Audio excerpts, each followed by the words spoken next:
আজ আমাদের নিরামিষ। হ্যাঁ, মেনুতে আছে কুমড়ো ভাজা, কাঁকরোল ভাজা আর পটল ভাজা। এবার আমি এগুলোকে একে একে নুন হলুদ মাখিয়ে নেব।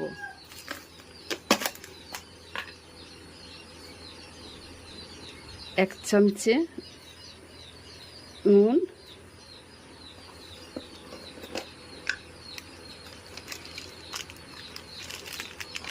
অল্প পরিমাণ হলুদ গুঁড়ো,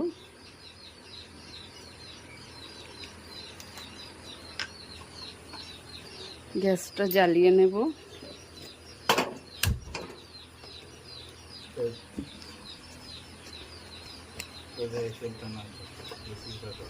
কড়াইটা গরম হয়ে এসছে, এতে আমি এবার তেলটা দিয়ে দেব। এবারও আমি ফিরে এলাম। এবার একে একে এগুলো ভেজে নেব। প্রথমে ভাজবো কুমড়ো,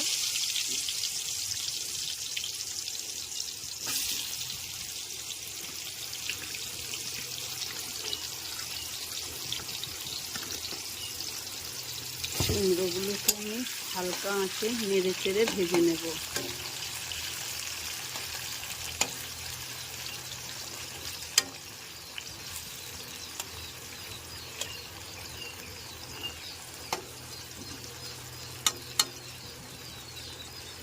কিছুক্ষণ পর আবার ফিরে আসছি।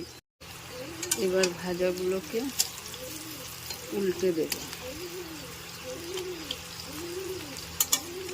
ভালো করে নেড়ে চেড়ে ভেজে নিতে হবে।